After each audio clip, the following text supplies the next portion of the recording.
السلام علیکم، یہ ہے آئینہ اور میں ہوں محمد طاہر۔ چند روز پیشتر عمران خان کی بہن علیمہ خانم صاحبہ کے ساتھ ایک واقعہ پیش آیا اور ایک صحافی نے ان سے کچھ ایسا سوال کرنا چاہا کہ جس پر پی ٹی آئی کے کارکنان مشتعل ہو گئے اور طیب بلوچ نامی ایک صحافی کے ساتھ انہوں نے ہاتھا پائی کی۔ اس حوالے سے مختلف قسم کے نقطۂ نظر پیش کیے جا رہے ہیں اور یہ آج بھی قومی سیاست پر چھایا ہوا ایک موضوع ہے۔ چند روز ہو گئے جب یہ طیب بلوچ صاحب علیمہ خانم صاحبہ سے یہ سوال پوچھ رہے تھے کہ ان کی غیر ملکی جائیدادوں کے متعلق وہ کیا موقف رکھتی ہے۔ اگرچہ اس سوال کے بعد نعیم پنجوتھا صاحبہ نے جو کچھ کہا وہ بھی زیر بحث ہے، مگر بنیادی طور پر طیب بلوچ صاحب اپنے پس منظر اور پیش منظر کے حوالے سے ایک خاص قسم کا پیٹرن بناتے ہیں۔ ایسا نہیں تھا کہ منگل کے روز جب یہ سوال انہوں نے علیمہ خانم صاحبہ سے پوچھا تو یہ کوئی اسپونٹینیس واقعہ تھا، یہ فلفور واقعہ تھا، یہ اسی وقت پیش آنے والا واقعہ تھا، یا یہ اچانک رونما ہونے والا واقعہ تھا۔ طیب بلوچ نامی یہ صاحب جو صحافی بھی کہلاتے ہیں اور ایک ٹیلی ویژن نیٹ ورک یعنی بول ٹی وی سے وہ وابستہ بھی ہے اور بول ٹی وی کا ایک خاص پس منظر بھی ہے، مگر اس سب سے قطع نظر طیب بلوچ صاحب نے جس قسم کا سوال پوچھا وہ وہی سوال چند روز پیشتر منگل کے دن علیمہ خانم صاحبہ سے پوچھ چکا تھا۔ یعنی یہ بار بار پوچھا جانے والا ایک ایسا سوال تھا جس سے علیمہ خانم صاحبہ کو مشتعل کرنا مقصود تھا۔ طیب بلوچ صاحب نے یہ سوال جب دوسری بار یہاں پوچھا تو اس سے ذرا پہلے کچھ دن پیشتر علیمہ خانم صاحبہ کے ساتھ ان کی تو میں ہو چکی تھی، اور علیمہ خانم صاحبہ نے بہت زیادہ دکھ کے ساتھ طیب بلوچ کے سوال پوچھنے پر یہ کہا تھا کہ یہ مجھ سے بدتمیزی کر رہے ہیں۔ تو ایک خاص پیٹرن میں یہ واقعہ اس روز پیش آیا اور اس کے بعد پی ٹی آئی کے کارکنان مشتعل ہوئے۔ پی ٹی آئی کے ان کارکنان کے لیے نہ طیب بلوچ صاحب کا سوال کوئی پہلا سوال تھا اور نہ طیب بلوچ کا یہ رویہ کوئی اجنبی رویہ تھا، یہ پہلے سے ہی ایک خاص پیٹرن میں یہ واقعات رونما ہوتے رہے تھے۔ طیب بلوچ نے اس واقعے کے بعد جو بی بی سی سے گفتگو کی ہے اس میں کہا ہے کہ مجھ پر تشدد کرنے والے لوگ پی ٹی آئی کے تھے، اور یہ بھی کہا کہ مجھے جو بچایا جن لوگوں نے وہ بھی پی ٹی آئی کے ہی لوگ تھے۔ بعد میں ان سے مختلف صحافیوں نے گفتگو کی ہے اور اس میں ایک مشہور گفتگو عیسیٰ نقوی صاحب نے کی ہے، وہ گفتگو ضرور سنیے گا جس سے اندازہ ہوتا ہے کہ طیب بلوچ صاحب کا پس منظر کیا ہے۔ بہت ٹھنڈی آنچ میں عیسیٰ نقوی نے مختلف سوالات کے ذریعے طیب بلوچ صاحب کے پس منظر کو بالکل ایکسپوز کر دیا ہے اور یہ ثابت کر دیا ہے کہ وہ کس قسم کا تعصب عمران خان یا ان کے خاندان کے ساتھ رکھتا ہے۔ مثلا عمران خان سے ہی وہ ماضی میں بدتمیزی کرتے رہے ہیں۔ مثلا وہ عمران خان کے بچے کو ایک کھانے کے حوالے سے تانا دیتے ہوئے ٹویٹر ہینڈل پر یہ تک کہہ چکے ہیں کہ خنزیر کی اولاد خنزیر ہی ہوتی ہے۔ اس قسم کے لب و لہجہ رکھنے والے اور اس قسم کے تیور اور انداز رکھنے والے یہ صاحب اس وقت زیادہ خطرناک طور پر سامنے آتے ہیں کہ جب ان کے اپنے جو سیاسی رجحانات ہیں وہ بھی واضح ہوں۔ روسی دانشور لیمونوف مجھے یاد آتا ہے جو ایسے ہی رجحانات کے باعث روسی معاشرے میں تشدد کا نشانہ بنے۔ بعد میں لیمونوف نے اپنی ایک جماعت علیحدہ سے بنائی۔ طیب بلوچ صاحب اس کیپیسٹی کے آدمی تو نہیں ہیں، ان کی گفتگو سے ہی اندازہ ہوتا ہے کہ ان کے پاس نہ کوئی بہت اچھی لفظیات ہے اور نہ اپنی بات بیان کرنے کے لیے کوئی بہت اچھے ایکسپریشنز ہیں۔ وہ ایک خاص طرح کی گفتگو خاص طرح کے الفاظ میں مخصوص رجحانات کے ساتھ کر رہے ہیں۔ عیسیٰ نقوی کے ساتھ ان کی جو گفتگو ہے وہ اس حوالے سے تمام ماجرا بیان کرنے کے لیے کافی ہے۔ میرا یہ موضوع طیب بلوچ نہیں ہے بلکہ تاریخ کی حرکیات میں پاکستانی سماج کے اندر اس نوع کے جو واقعات ہیں اس کی ایک ترتیب و تہذیب کر کے ایک بنیاد تلاش کرنا ہے کہ ہمارے قومی اور ثقافتی جسم پر ضرب لگانے والے یہ واقعات بنیادی طور پر کس نوع کے ہیں، کیوں کر رونما ہوتے ہیں، اس کا پس منظر، پیش منظر اور تہ منظر کیا ہے، اور کیا ہمارا معاشرہ جب اس نوع کے واقعات کو برداشت کر رہا ہوتا ہے تو یہ ویسے ہی ہوتے ہیں جیسے کہ وہ نظر آتے ہیں، یعنی طیب بلوچ کا سوال اور تشدد کا واقعہ، یا اس کے پس پشت دراصل کچھ ہاتھ ہوتے ہیں جو ان کٹ پتلیوں کو رقصہ رکھتے ہیں، اور یہ واقعات بنیادی طور پر کچھ خاص مقاصد کو حاصل کرنے کے لیے ہوتے ہیں۔ پاکستانی معاشرہ بدترین سیاسی ماہزاریوں کا شکار رہا ہے۔ پاکستانی سماج کی جو کل بنیاد ہے وہ طاقت کی حرکیات پر قائم ہے۔ ایسا ہو نہیں سکتا کہ جو معاشرہ اپنے میکینزم میں طاقت کی بنیاد رکھتا ہو وہاں پر ہاتھا پائی اور گالم گلوچ نہ ہو۔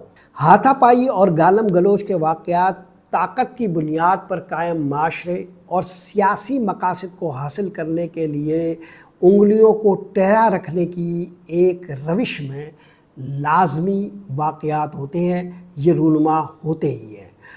1990 کی دہائی میں ہمارے ہاں بے شمار واقعات ہیں، اور تب عمران خان پس منظر میں نہیں تھے، اور عمران خان سیاسی افق پر اس طرح طلوع بھی نہ ہوئے تھے جس طرح کہ وہ آج ہمارے قومی سیاست کے افق پر چھائے ہوئے ہیں۔ عمران خان کے سیاست میں منظر عام پر طلوع ہونے سے بہت پہلے ہماری سیاسی تاریخ کم و بیش ایسے ہی واقعات کے ساتھ آلودہ رہی ہے۔ جنرل ضیاء الحق کا دور بدترین دور تھا، اگرچہ اس سے پہلے کہ اگر آپ ادوار کا مطالعہ اور مشاہدہ کریں، بھٹو دور میں بھی کچھ اسی قسم کے واقعات ہوتے تھے۔ میں ایک ٹائم لائن میں بھی آپ کے سامنے رکھ بھی دوں گا، لیکن بنیادی طور پر ہمارے ہاں اس طرح کے واقعات ایک خاص چلن میں ہوتے رہے ہیں۔ یہاں میں آپ کے سامنے کچھ واقعات رکھتا ہوں، پھر ہم ان واقعات کی ایک تشریح کرنے کی کوشش کریں گے۔ 1990 کی دہائی کے اگر ہم کچھ واقعات لیں تو 1992 میں، یہ نومبر 1992 کا واقعہ ہے کہ محترمہ بینظیر بھٹو صاحبہ نے ایک لانگ مارچ کا اہتمام کیا تھا۔ تو اس لانگ مارچ کی کوریج کے لیے جو صحافی موجود تھے انہیں گرفتار کیا گیا اور انہیں تشدد کا بھی نشانہ بنایا گیا۔ یہ نومبر 1992 کا واقعہ ہے۔ 28 جنوری 1999 میں کامران خان نے یہ شکایت کی کہ انہیں ہراساں کیا جا رہا ہے، ان کے فون ٹیپ کیے جا رہے ہیں اور وہ ایک مستقل دباؤ میں ہیں۔ 29 جنوری 1999 میں ملیحہ لودھی نے یہی بات کہی، یہ بھی دی نیوز کی رپورٹر تھی۔ کامران خان بھی ان دنوں دی نیوز کے انویسٹیگیشن سیل کو دیکھا کرتے تھے۔ ملیحہ لودھی دی نیوز میں لکھتی تھی، اور انہوں نے کہا کہ انہیں دھمکیاں دی جا رہی ہے کہ انہیں قتل کر دیا جائے گا۔ یہ ان دنوں کے واقعات ہیں جب نواز شریف صاحب مخصوص قسم کے بحران سے گزر رہے تھے، اور ان دنوں سیاسی اور ملٹری تناؤ موجود تھا، سیاسی اور عسکری تال میل کے حوالے سے بہت سارے مسائل تھے۔ میں نے ان دنوں مجید نظامی صاحب کا ایک انٹرویو بھی کیا تھا، کیونکہ انہی دنوں میں نے ایک اسٹوری کی تھی کہ نواز شریف کی حکومت ڈاواں ڈول ہے۔ یہ اس زمانے میں نواز شریف کی ڈاواں ڈول حکومت کے حوالے سے پہلا اشارہ تھا جو میں نے دیا تھا، اور جب مجھے یہ اندازہ ہوا تھا تو میں نے اپنی اس اسٹوری کو طاقتور بنانے کے لیے اور اس کو ایویڈنٹ کرنے کے لیے لاہور کا سفر کیا تھا، اور مجید نظامی صاحب سے میری ایک ملاقات ان کے گھر پر ہوئی تھی۔ تو مجید نظامی صاحب نے ملیحہ لودھی صاحبہ کا مجھ سے آف دی ریکارڈ گفتگو کی کہ وہ بھی کچھ روز پیشتر یہاں آئے تھے میر شکیل الرحمان کے ساتھ۔